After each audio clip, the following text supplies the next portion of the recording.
Il a levé toute condamnation sur nous. Il nous a donné la liberté. Il nous a donné la paix. J'ai une phrase qui dit, je vous donne ma paix, je vous laisse ma paix. La paix de Dieu pour nous, c'est un cadeau et héritage. Dis merci à Dieu. Toi héritier de Dieu, dis merci. Toi qui es héritier du Christ, dis merci. Dans le nom de Jésus. Shakada Mama. Roma Soka de la Badosha. Yazaka de la Rebale.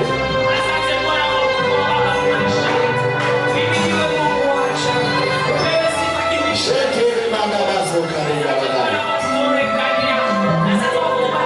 Vidada Rebe Shakada Baba.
Marche en présence de Dieu. Amen. Alléluia. Nous allons lire la parole. Nous avons entendu dans Genèse chapitre 17, verset 1, la Bible déclare. Lorsqu'Abraham 17, Verset 1, la Bible déclare. Lorsqu'Abraham fut âgé de 99 ans, l'Éternel apparut à Abraham et lui dit, je suis le Dieu Tout-Puissant. Marche devant ma face et sois intègre. Une autre version dit ceci. Lorsqu'Abraham atteint 99 ans, le Seigneur lui apparut et lui dit, je suis le Dieu Tout-Puissant. Marche en ma présence et sois parfait. Amen. Alléluia. Amen. Avant cela, le Seigneur avait parlé. À cet homme. Alléluia. Amen. J'aimerais bien dire ceci à quelqu'un. Le Seigneur ne va pas te parler quand tu es déjà là. Le Seigneur commence avec nous une histoire. Et question ici t'amène là-bas. Quand les gens de l'église, c'est quand le Seigneur va te parler. Alléluia. Amen. Gloire au Seigneur. Nous avons parlé du prophète Élie. Sous un arbre en train de prier. Et ce prophète disait croire à Dieu. Donne-moi la mort. Apparemment je ne suis pas meilleur. Alléluia. Amen. À l'égard de mes ancêtres, je ne suis pas meilleur. Donne-moi la mort. Donne-moi la mort. Est-ce que c'est pas ça la prière de quelqu'un? Peut-être si c'est déjà arrivé une fois, tu pries Seigneur, donne-moi la mort. J'aimerais bien te dire, bien aimé, c'est pas encore fini. La Bible déclare, l'ange avait bouché. L'ange avait bouché Élie.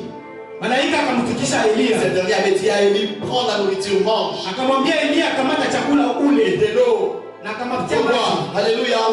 Il a fait cela à 2 reprises. Et toute maintenant la phrase que l'ange avait dit à Élie. Lève-toi Élie. Et marche. Car le voyage est encore long. Alléluia. Amen. Peut-être tu es malade ou tu as des problèmes, tu as des difficultés. Tu es dans une situation délicate. Mais laisse-moi te dire bien aimé dans le Seigneur. C'est pas encore fini. Le voyage est encore long. Tu es encore un long chemin. Alléluia. Amen. La mission n'est pas encore finie. C'est pas encore fini avec Yahweh. Gloire au Seigneur. Amen. Lève-toi et marche. Est-ce que je peux parler à un bétestien ce soir? Lève-toi et marche. Peu importe les années de ta maladie. C'est comme dans Bethesda avait 38 ans. Sa maladie était plus âgée que l'âge de Jésus. Alléluia. Amen. 38 ans. Mais Christ était mort à quel âge? 33 ans. Donc Christ était plus jeune. Il était encore jeune. Mais âgé de cette maladie. Gloire au Seigneur. Amen. Mais Christ n'avait pas regardé cela. Il avait vu la grandeur qu'il portait. Il a vu la parole qu'il avait. Et Christ déclara à cet homme, lève-toi, prends ton lit, prends ton lit, et marche, et marche. Ce soir, devant la face de Dieu, dans la présence de Dieu, il y a une phrase. Et cette phrase est laquelle? Lève-toi, prends ton lit, et marche. Alléluia. Amen. Dans la présence de Dieu, il n'y a pas de statique. On ne va pas stagner. C'est pourquoi Dieu avait dit ceci. À ce qui concerne l'élévation ou la gloire, à ce qui concerne la gloire, il avait dit que ce sera une gloire indéfinie et illimitée. C'est-à-dire de gloire en gloire. Il n'y a pas de statique. Rien va stagner. Il y aura multiplication. Alors je parle de 5 pains. Je vois 5000 personnes qui vont consommer. Dans la présence de Dieu. Dans la présence de Dieu, il y a les signes de multiplication. Oh, de grâce en grâce. De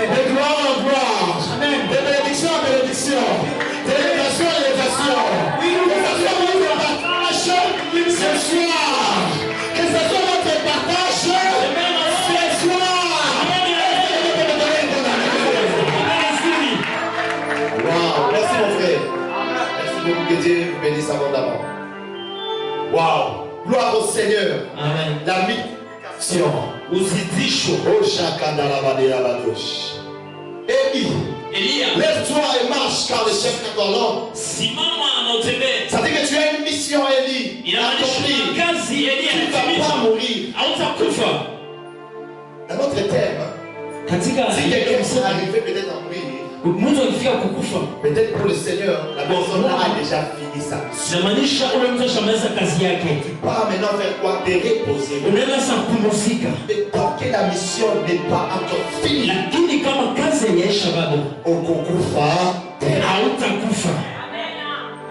même si AVC est dans la présence de Dieu, AVC c'est comme la malaria. La présence de Dieu, le VIH, c'est comme quoi? C'est comme grippe, une grippe. Petit problème. Il y a quelqu'un qui me dit, pasteur, est-ce que c'est vrai? Laisse-moi te dire. C'est vrai. La Bible dit, Élie, réveille-toi. Prends à manger. Et bois. Alléluia. Amen. Élie était rassasié. Et la nourriture qu'Élie avait dans son corps lui avait permis à marcher pendant. Alléluia. Amen. L'Éternel avait approvisionné cet homme-là. C'est merveilleux. C'est merveilleux. Et comme toi, bien aimé dans le Seigneur, Élie avait 3 missions accomplies. La première mission, c'était à l'égard d'Asaël. À l'égard d'Asaël. Alléluia. Amen. La Bible déclare, Dieu avait dit à Élie, tu vas oindre Asaël comme roi de Syrie. Deuxième personne, c'était Jéhu. Tu vas oindre Jéhu comme le roi d'Israël. Et troisième, c'était l'homme de Dieu qu'on appelle Élisée. Et Dieu a dit ceci à Élie, tu vas oindre Élisée comme ton successeur. Il n'y a pas de succès sans succession. Un homme de Dieu vrai ne peut pas mourir sans succession. Parce que l'œuvre de Dieu est continuelle. Alléluia. Et générationnelle également. Dieu sait remplacer ses chants et ses hommes. Et n'est-ce pas de Dieu bien aimé? Toi successeur, tu feras plus que celui que tu as succédé. Parce que Dieu marche de gloire en gloire. Et la Bible regarde à Agé, la gloire du second temple sera bien puissante que celle du premier. Alléluia. C'est pourquoi vous pouvez voir Élisée en train de faire le miracle double de Élie. C'est pas dit qu'il était fort, Élie. C'est un principe divin. Mais celui qui vient après fera plus que celui qui était avant. Très normal. Gloire à Dieu. Amen. Élie, après avoir accompli cela, c'est après que Christ l'avait levé. Alors, mission ici. Écoutez bien la révélation que j'avais trouvée hier quand j'ai prié. Hier, j'avais passé une nuit compliquée. Il y avait des attaques et des attaques, mais Dieu nous a protégés, nous a gardés, nous a bénis. Et pour moi, des attaques pareilles, c'est comme un signe que Dieu est avec nous pendant ces moments. Alléluia. Et c'était vraiment un thème important en ces moments, cette période. Bien aimé dans le Seigneur, la Bible dit, Élie n'avait pas prié que Dieu lui donne la nourriture, le repas et autres. Il demandait la mort. Dieu avait donné à Élie le contraire de ce qu'il demandait. C'est pourquoi la parole de Dieu me dit dans Proverbe, le cœur de l'homme a beaucoup de projets. Mais si le dessein de Dieu s'accomplit, le projet d'Élie c'était la mort. Mais le dessein de Dieu c'était mission. L'Éternel avait donné à Élie la nourriture. Je vous ai parlé hier de la livraison à domicile. Maintenant, il y a deux personnes dans Bethesda qui seront bénies différemment. Est-ce qu'il y a quelqu'un qui m'attend ce soir? Je suis en train de parler à deux personnes. La première personne, je vais l'appeler Zabulon. Si nous lui sommes bien aimés dans le Seigneur, dans Deutéronome 33-18, c'était des bénédictions qu'on donnait à deux personnes différentes. Et qu'on appelle Zabulon, et l'autre on appelle Issachar. Je suis en train de parler à Zabulon ce soir. Moi je l'ai dit pour Zabulon, pour un Béthesdien. L'Éternel lui dit ceci: Régis-toi, Zabulon,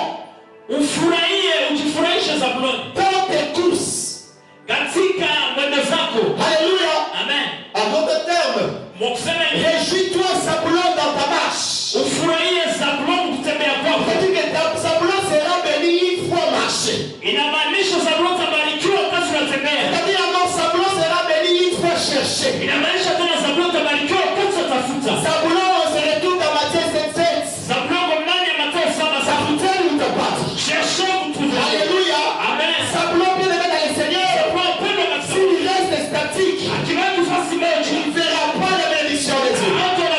Il doit sortir, il doit marcher, il doit bouger, il doit être actif. Mais écoute maintenant Issachar. La Bible dit ceci: Issachar, pour toi, tu vas te réjouir dans ta tente, là où tu seras. Je suis en train de déclarer au décréter. Je vois là une personne ce soir. Qui est Issachar de ta famille. La bénédiction viendra vers toi. Oh, ça va te retrouver là où tu es. Je parle ceci ce soir. Cette bénédiction-là, tu n'as pas besoin de marcher. Issachar, tu n'as pas besoin de se déplacer. Je parle à Issachar. Est-ce qu'il y a une Issachar qui m'attend? Je parle à Issachar. Tu n'as pas besoin de marcher. Tu resteras dans ta tente. L'Éternel fera la livraison des bénédictions dans tu seras. Rabasika le bro la gadosha. Zabulon Issachar. Toi tu dois te déplacer. Moi je vais rester dans ma tente. Élie a fait cette nature d'Issachar. Il est resté sous un arbre, en train de pleurer. La nourriture est comme les Wanesika Salak. Je suis en train de dire ceci. L'homme là dans Bethesda avait la grâce d'Issachar.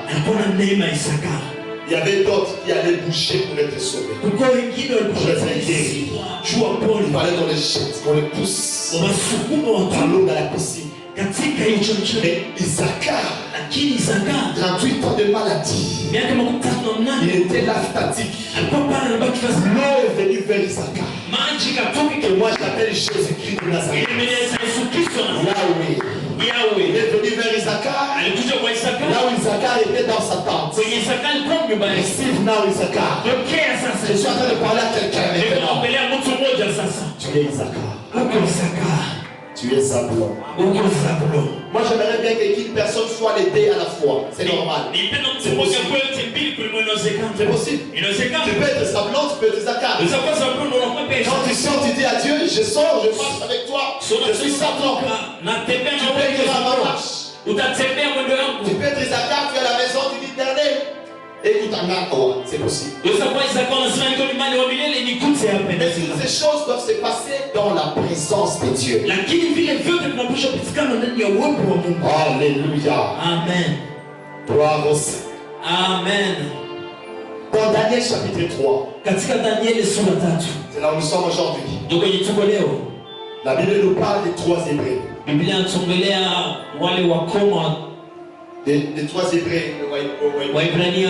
Alléluia. Amen. Ils se sont retrouvés sous un règne d'un roi Nebuchadnezzar. Alléluia. Amen. Et la Bible déclare, ce sont opposés à l'égard du roi. Donc c'est le roi avait pris des principes et des mesures. Il a ordonné, il a dit à partir d'aujourd'hui nous allons commencer à adorer nos idoles. Et là il a fabriqué des statues. En tout cas des fois moi je me pose la question, est-ce que quelqu'un peut fabriquer un Dieu? Vous-même ça peut vous arriver de dire ceci. Moi je Dieu nous a créés à son image et sa ressemblance. Et après, c'est encore vous allez créer un Dieu. Nous allons fabriquer notre Dieu et nous allons adorer. Vous êtes un choix. C'est quelle confusion. En tout cas, moi je pose cette question des fois, je me dis, mais vous êtes envoûté, c'est la sorcellerie.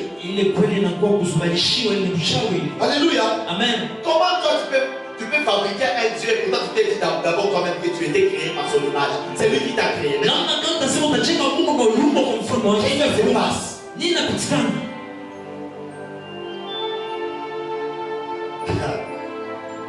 Alléluia. Amen.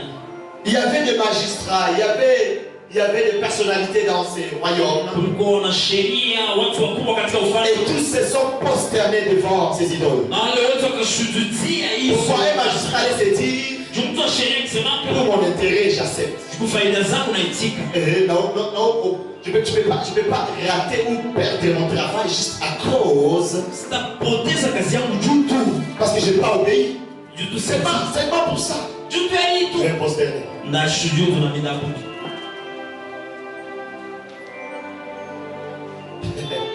Alléluia. Amen. Malheur à toi qui s'est prosterné à cause des gains matériels. Il y a d'autres personnes actuellement pour avoir du travail. Il faut être homosexuel. Quand je vais parler, alléluia. Amen. Pour avoir du travail, il faut donner ton corps. Moi, des fois, quand je me dis, ben, il faut toujours créer une différence. Et ce qui nous donne, ce qui nous amène cette différence, c'est quoi? C'est la compétence. Ils ont des choses que nous faisions. Bien aimé, si tu es compétent, je parle d'un Daniel. Si tu es compétent, tu es intelligent, tu seras un homme utile. Les gens auront besoin de toi même s'ils ne t'aiment pas. Vous comprenez un peu? Ils auront besoin de toi même s'ils ne t'aiment pas. Nous autres ici, des fois, les gens parlent de nous mal. Et quand ils sont attaqués, ils viennent encore vers nous. On n'a pas besoin qu'on puisse nous aimer. J'ai pas besoin de ça. J'ai besoin d'être utile. De toute façon, peu importe les sentiments que tu as à mon égard, tu vas avoir besoin de moi. Je suis incontournable. C'est ça, bien aimé. Tout le monde peut donner son corps. Tout homme peut donner ses derrière. Toute fille peut donner son corps entièrement. Alléluia. C'est pour tout le monde. Mais est-ce que c'est tout le monde qui peut être utile? Est-ce que c'est tout le monde qui peut être compétent? Est-ce que c'est tout le monde qui est incontournable? Et si tu ne donnes pas ton corps, demain on sera ici. Il devient esclave. Si tu arrêtes avec l'homosexualité, tu auras plus de promotion. Pourquoi? À quoi bon? Mais j'aimerais bien avoir des promotions par ma propre force et mes compétences. Vous allez vous dire vous-même, nous avons besoin de résultats. Et la seule personne qui peut nous amener ces résultats, c'est elle. Comme ça. Alléluia. Bien aimé, cherche à être compétent et utile. Les trois Hébreux.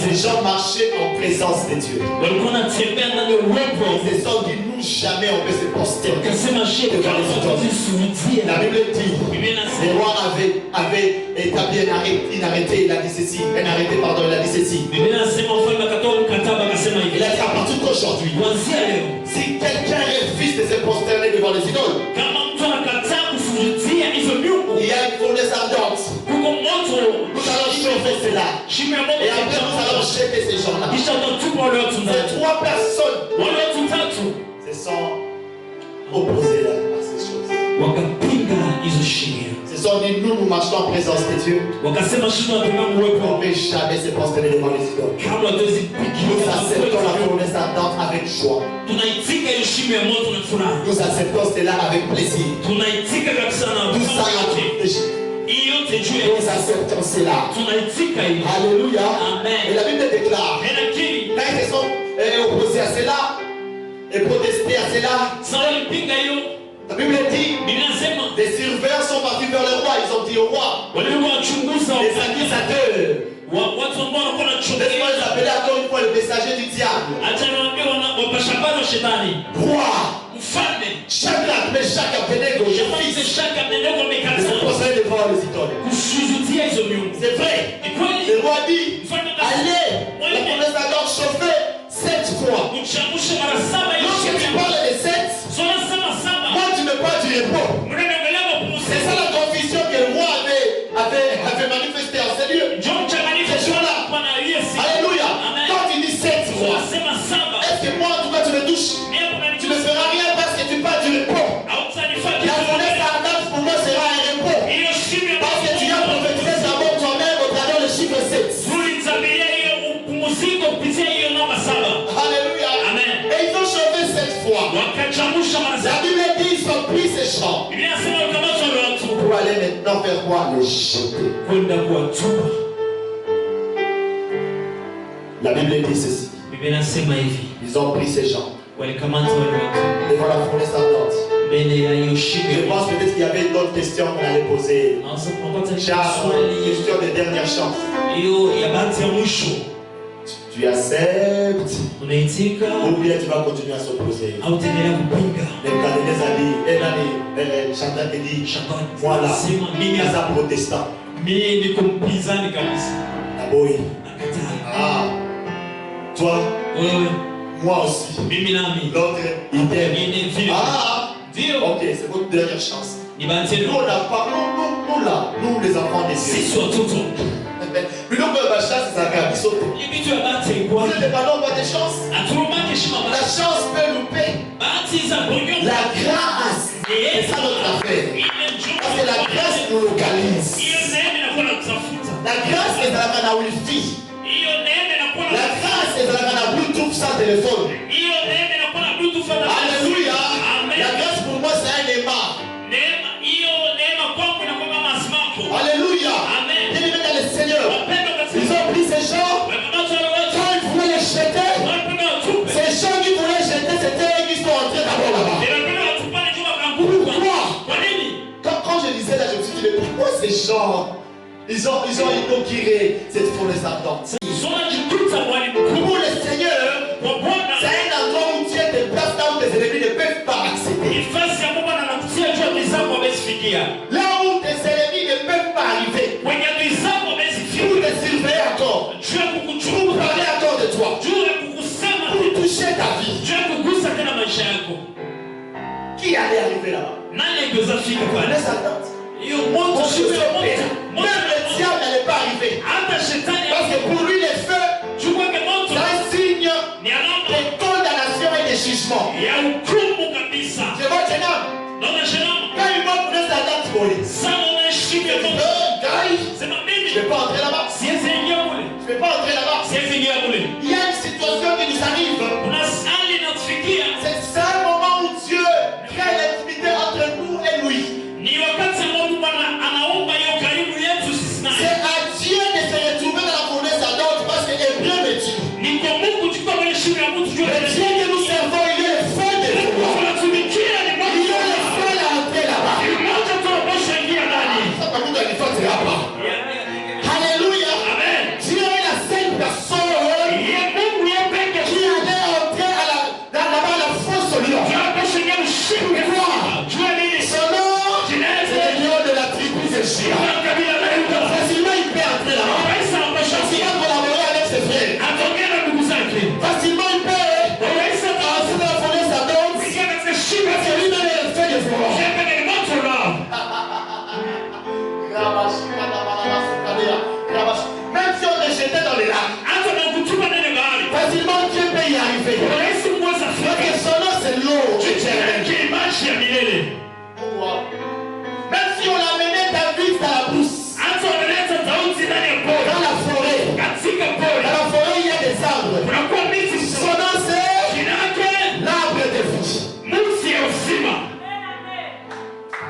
la guerre et les combats. La Bible dit ceci dans Exode. Car des silences, et je combattais. Bien-aimé, j'aime cette phrase-là, j'aime ce verset. Mais souvent j'appuie ce verset avec une autre verset. Quand Dieu dit, gardez silence, je combattais pour vous, c'est pas lui. Le combat ne nous regarde pas. Et ça réagit sur tes. C'est bon. Quand il s'agit de combat, il se procure le combat. Mais quand il s'agit des exploits, il nous laisse nous à parler. Tellement que nous aussi nous l'aimons, nous allons l'associer dans les exploits. Nous allons dire quoi? Avec Dieu, nous ferons des exploits. Alléluia. Bien-aimé dans le Seigneur, Dieu est amour. Il a placé Shadrach, Meshach, Abednego. Il a ajouté que ces gens se trouvent dans la fournaise ardente. Parce qu'il savait que les ennemis n'allaient pas y arriver. Deuxième chose, prouver et montrer à ces gens, montrer au roi que Shadrach, Meshach, Abednego marchaient en présence de Dieu. Il s'est fait afficher. Écoute-moi. Lorsque nous marchons en présence de Dieu, le début, bien aimé dans le Seigneur, quand nous commençons une histoire, les gens pensent que nous sommes seuls. Dieu ne s'affiche pas dans ça. Jusqu'au point où même toi-même tu peux te dire, Dieu m'a abandonné. Et comment tout ça peut m'arriver? Dieu m'a laissé. Au début, tu ne vois même pas la présence de Dieu. Et pourtant, il est avec toi. Mais il ne s'affiche pas. Tu peux utiliser ce terme. Dieu est timide. Alléluia. Donc tu te sens seul. Tu veux de jouer avec moi comme ça. C'est comme ça au début. Chacun de chaque Abednego. Allez te dire que Dieu les a laissés. Quand on les a pris. La Bible dit on les a liés. Bien ligotés. On les a pris. Quand on les jetait, c'est à ce moment qu'il allait dire. Ah bon? Par exercice, on lui a sauvé ça du bisson. Et Dieu, tu n'interviens pas. Tu n'arrives même pas à couper ses liens. Dieu nous laisse. Il nous laisse. Et quand il voit la fournaise, quand tu vois les faits comme ça, on le dit aux hommes. Au début, Dieu n'est pas là, mais il est là. Même dans le désert, quand tu passes 40 jours et 40 nuits de prière, Dieu est là. Même quand le diable te tente, Dieu est là. Alléluia. Dieu est là, bien-aimé. Il est en train de voir. Mais il ne manifeste pas seulement sa présence. C'est pourquoi tu peux voir. Le prophète Élie demande au prophète de Baal de commencer. Dieu aime que les gens commencent. Il aime ça. Faites attention de l'aimer. Dans un concours, on te demande de commencer. Tu seras peut-être un modèle des autres. C'est quand tu vas commencer, tout le monde va étudier ce que tu as fait. Il faut voir, comment guérir, donc moi je vais corriger ça, je vais corriger ça pour voir comment les dépasser. Ne sois pas pressé. Moi je me rappelle quand j'ai commencé mon ministère, je partais dans des conférences, des séminaires, je partais dans des concerts. Bien aimé, j'aimais ma veste, mon costume, je pars. J'arrive. Il y a quelqu'un qui m'avait dit une chose. Cette personne m'avait dit, pasteur, tu es beau, tu es bien sablé, tu habites très bien. Nous avons déjà parlé de toi. Tu as l'onction, tu parles bien. Mais le problème, tu n'as pas de véhicule. Quel rapport? Les gens ne manquent pas quoi dire, c'est possible. Nous voyons comment ces vêtements vont monter là.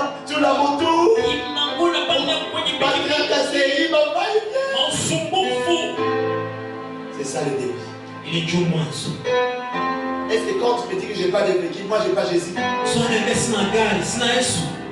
Moi je pense que ce qui était vraiment important, c'est quoi? De me dire, parce que tu as l'onction, mais tu n'as pas Dieu.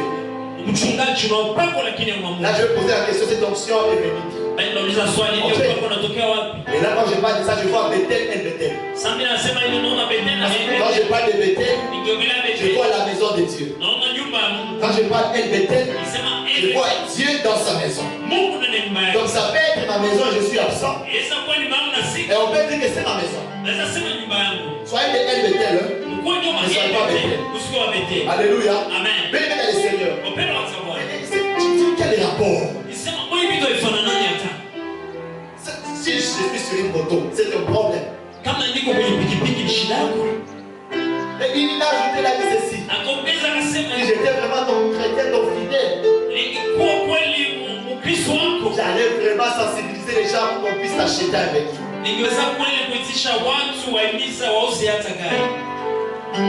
Je l'avais dit ceci, mon frère, je vois que tu as la réponse aussi avec moi. Va prier pour moi. Il a dit au pasteur, les yeux me soutiennent. Hein? Si on savait qui, papa, il s'en a qui va l'idée. Aujourd'hui, Dieu m'a donné 3 véhicules. Il parle encore. Il n'a pas d'importance pour ça. Alléluia. Bien aimé dans le Seigneur.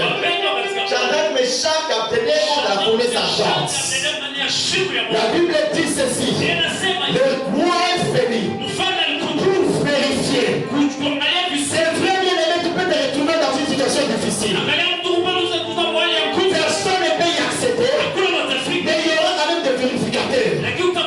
Pour voir si tu es déjà mort ou comment. Et c'est ce que le roi Darius avait fait à l'égard de Daniel. Il avait prié. Daniel, serviteur de Dieu. Est-ce que tu es encore vivant? Ça, c'est une vérification. Le roi est venu pour vérifier. Voir si Shadrach, Meshach et Abednego, si Vassili. Et la Bible me dit ceci. Le Dieu de la Bible, le Dieu des prophètes et des apôtres, était avec Shadrach, Meshach et Abednego. Quand le roi avait vérifié, il s'est dit, mais père, j'avais jeté 3 personnes. Mais je suis en train de voir 4. Est-ce que je vois bien ou comment? Ton ennemi sera pris par une folie. Il sera pris par une folie. Il va chercher à savoir comment tu vis. À savoir comment tu vis. Tu l'as jeté combien? Ils étaient à 3. Mais moi je suis en train de voir 4. Venez voir. Ils sont partis. Et quand ils ont vu 4 personnes. Dieu m'a donné une autre compétence à cet homme. C'est quelle compétence? C'est d'identifier la 4e personne. Dieu, quand tu commences dans sa présence, tu peux penser que tu es saint. Les gens aussi peuvent penser que tu es saint. Mais quand il s'agit, maintenant l'action commence. Mais quand c'est pendant l'action, il commence à s'afficher petit à petit. Et la Bible dit, alléluia. Et quand l'Éternel va finir à s'afficher, il parlera. La Bible dit, dans la vie, la 4e personne a le visage d'un fils de Dieu. Marche, présence de Dieu. Pendant l'action, les ennemis vont voir le visage de Christ. C'est ce moment qu'ils vont comprendre que il est de mon côté. Il n'était pas seul. C'est pourquoi Ecclésiaste me dit, vaut mieux 2 cas. Et l'autre va faire quoi? Alléluia. C'est ça le rôle de Dieu. Le visage du Fils de l'homme, le Fils de Dieu. Et non, c'est pas possible. Non, c'est pas possible.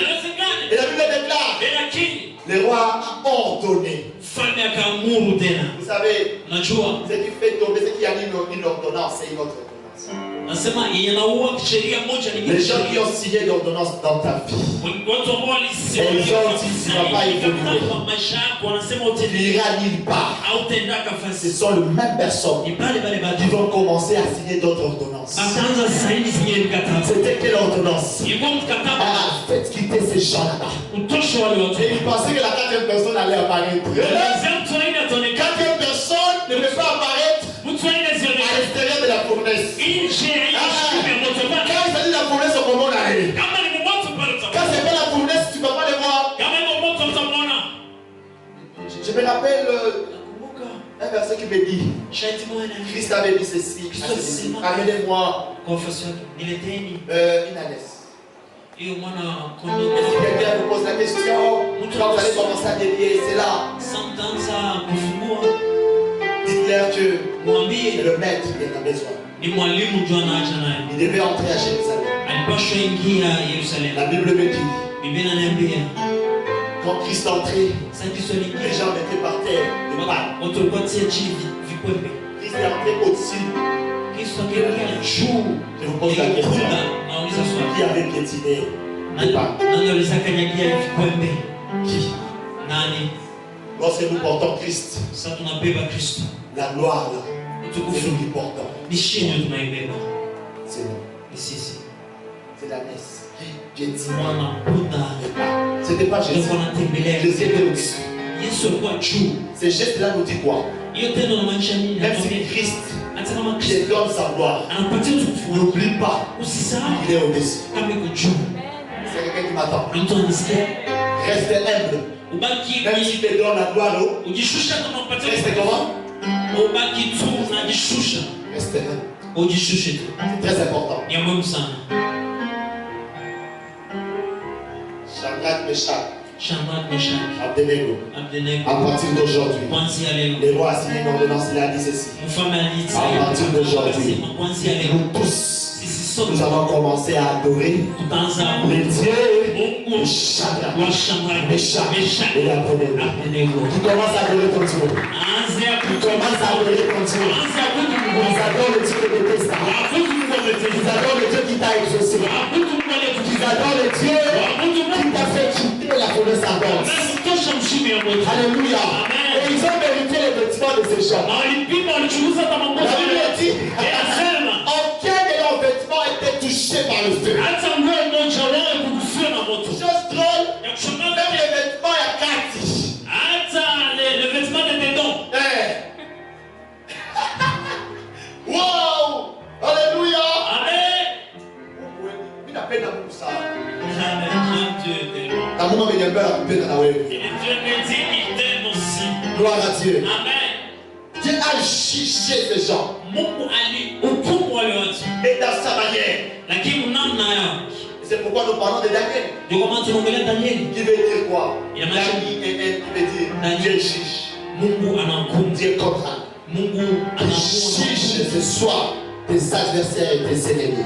Hukumu jioni leo watu zako wanakupinga. Écoute-moi bien aimé, il ne faut jamais être ennemi de quelqu'un qui marche en présence de Dieu. Mpendo sio adui mtu anatembea kwa Mungu. Pourquoi? Kwa nini? Parce que Dieu a déjà donné des pouvoirs à ces gens. Mungu ameshapatia sa présence. wale watu ambao wanatembea ndani ya Mungu. C'est quel pouvoir? Ni mamlaka Le premier il a dit ceci. Ya kwanza ni les ennemis seront de marche-pied. Adui zako watakuwa kutembelea. Si tu es ennemi de quelqu'un qui est en présence de Dieu. Kama huko watu mtu wako mmoja. Comme tu es en train de prophétiser, toi-même être ses marche-pied. Uko nafanya nabii kama utakuwa yeye na kutembelea tu. Sois intelligent, n'accepte pas cette place. Uko na akili usitike nafasi. Deuxième. Ya pili. C'est que j'aime dans tout ça. Mimi napenda moyo. C'est donné lui-même la peine de dire ceci. Je vais écraser tes ennemis. Ton bon analyse. Alléluia. Et je vais détruire tes adversaires. Toi tu veux être détruit par Dieu. Pourquoi tu prends cette place-là? Moi je vais te demander d'influencer ce soir. Sois un bon et meilleur ami d'une personne qui marche en présence de Dieu. Parce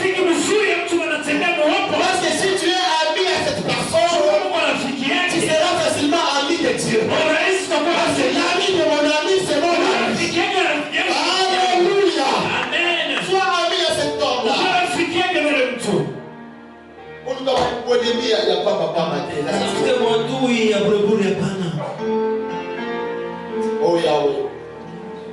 Razou Kaniyamani.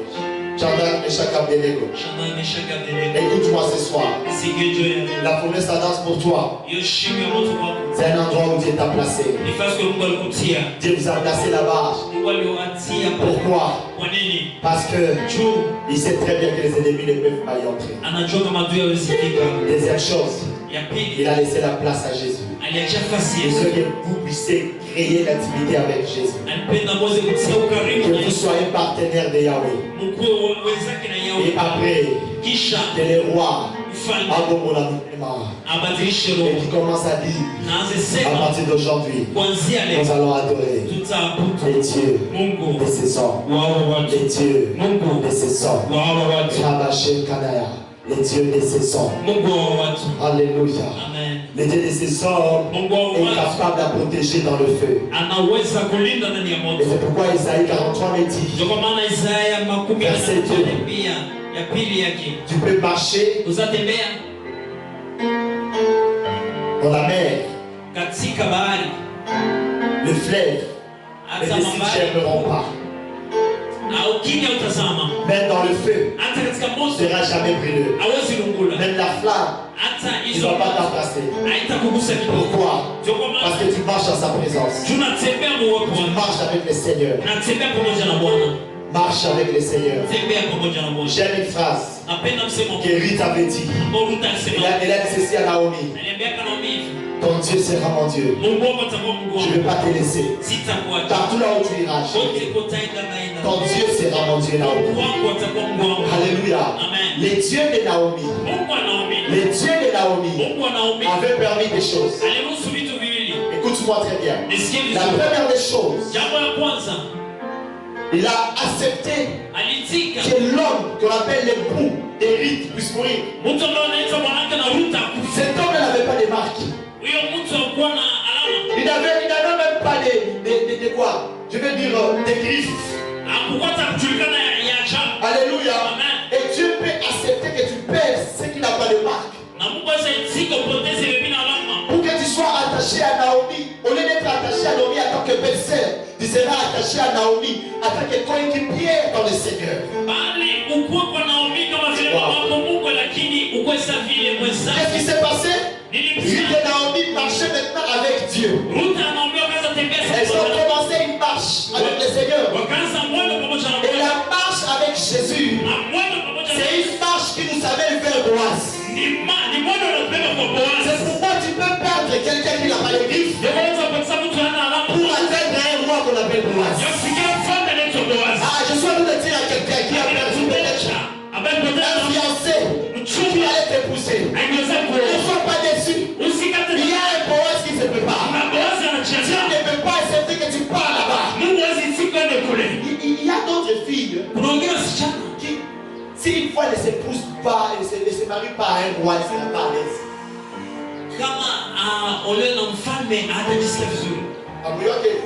C'est pas tout celui qui peut accepter des souffrances. Vous les hommes qui sont paresseux, qui se disent on doit commencer de la souffrance. C'est pas tout le monde qui peut commencer la souffrance. Il y a d'autres filles, tu dois la mettre à l'aise.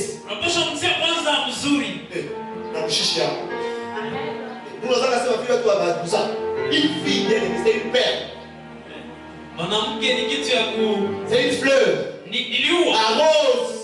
Si tu vas accepter pour Chima Wese pour qu'elle vive.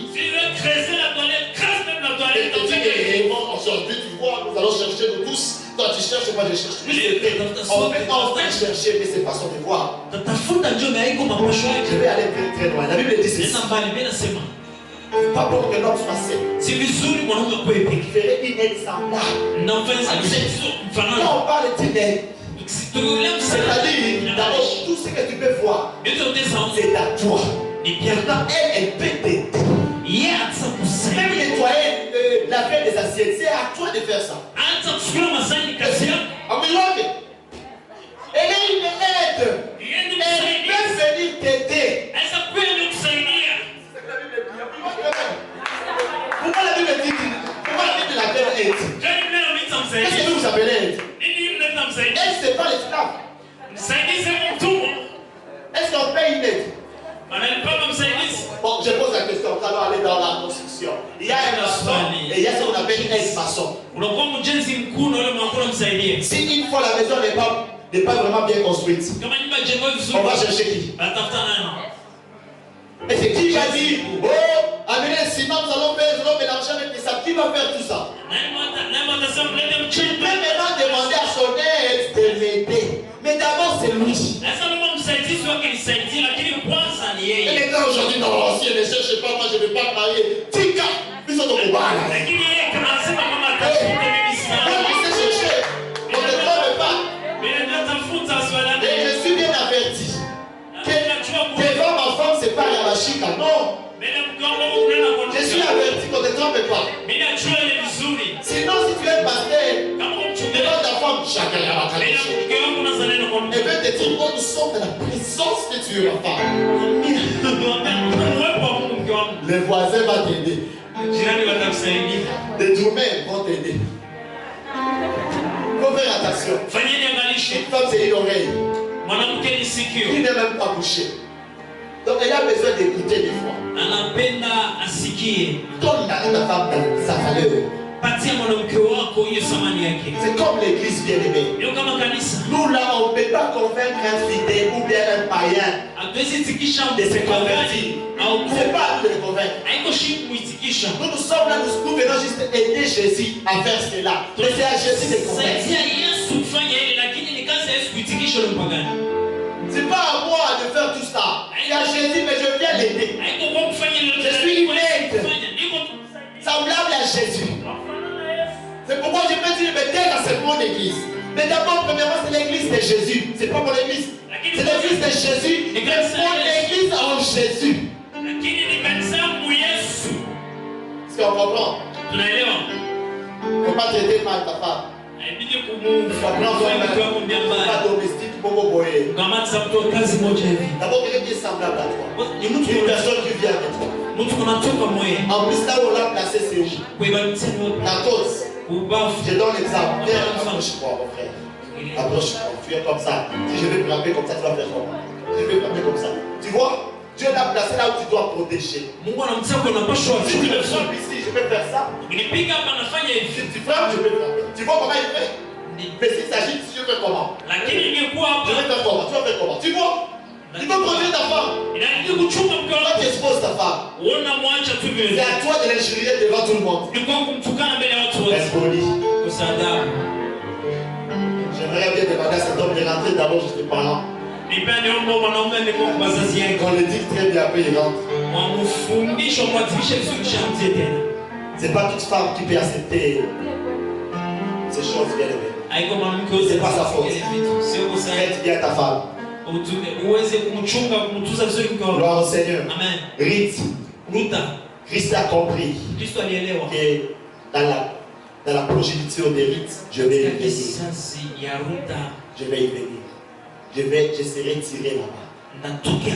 Écoute-moi. Christ a dit. Moi là, je suis un roi. Moi je suis un king. Si une fois je venais comme ça, dans une famille qui n'a pas de marque, comment ils sauront que je suis roi? Qu'est-ce qui s'est passé?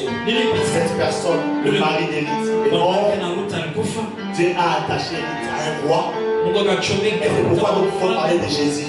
Si vous regardez bien la descendance, vous allez voir Jésus dans la progéniture de Boaz. Et c'est pas seulement l'homme qui peut mettre au monde. C'est une rencontre de deux personnes. Connaissance. C'est-à-dire qu'Élite avait dans son sang la royauté. Esther n'allait pas se marier à n'importe qui. Il fallait un roi. Et c'est pourquoi la parole de Dieu me dit, la beauté c'est pour le roi. Toi tu donnes ta beauté à qui? Je ne veux pas dire que quelqu'un qui n'a pas encore la vie n'est pas un roi. Tout le monde est roi de sa façon. et dans sa femme. Même moi, là, je ne suis pas un roi dans le beau cas où je suis roi à l'égard de ma femme. Okay. Donc, toi, la femme là, ta beauté, c'est ton mari qui est ton roi. Pourquoi vous écoutez des histoires? Qu'est-ce qu'il y a? Alors là, parce que tu peux pas savoir le garçon, on va te continuer. Toute la nuit, tu penses à ce gars qui t'a dit que tu es. Ne sois pas, je vais dire, impressionné comme ça. Tu es ma femme. Il y a quelqu'un dans l'église qui te dit, hey, maman, tu es belle. Papa, c'est toi la dernière fois de me dire ça. Pour voir la beauté d'une autre fille, pas moi, parce que moi je suis déjà qui. Ma beauté, c'est la beauté de mon homme. On ne partage pas ça. Mais vous aimez, vous ne êtes pas ici à l'extérieur. Je ne sais pas bien comme ça. Une fille à l'extérieur, quand elle marche, tu es belle, tu es belle, tu es belle, tu es belle.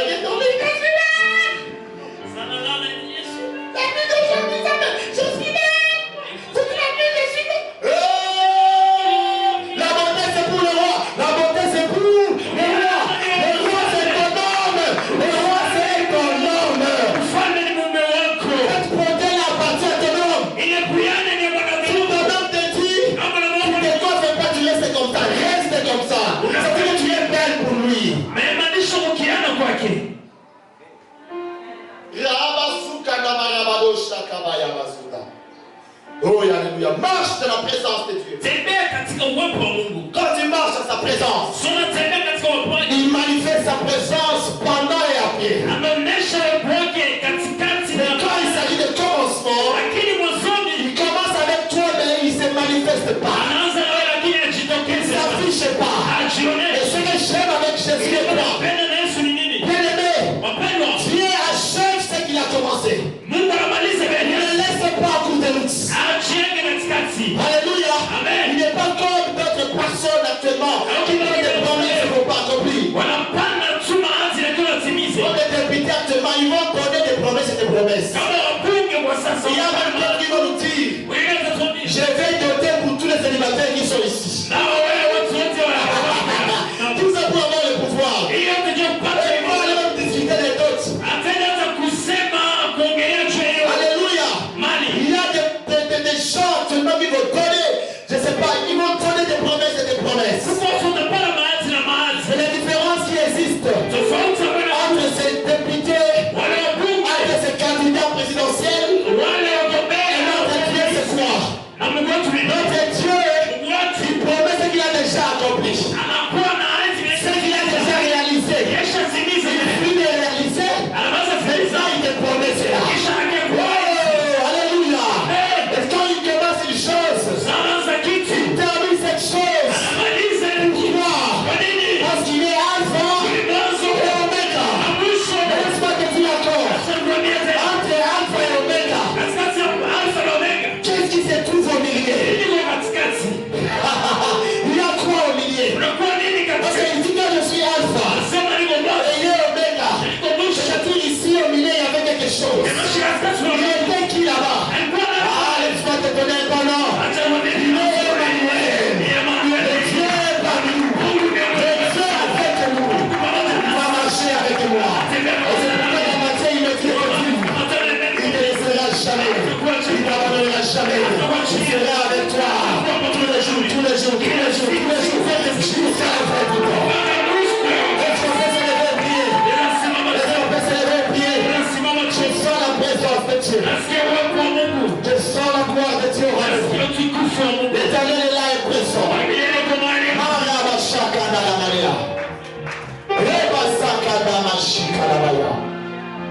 Hosanna. Jésus, le roi des rois, le Seigneur des seigneurs. Il est présent. C'est une recommandation que nous avons. De marcher en sa présence. De marcher devant sa face. Lorsque nous marchons devant sa face, nous allons voir tout ce que nous avions dit. Lorsque tu marches devant la face de Dieu, tu seras un homme privilégié. Et ça là. Je ne sais pas la situation que tu traverses actuellement. Mais laisse-moi te dire cette situation. C'est un endroit où Dieu t'a placé. Pour que les gens n'y arrivent pas. Que tu retrouves entre lui seulement et toi.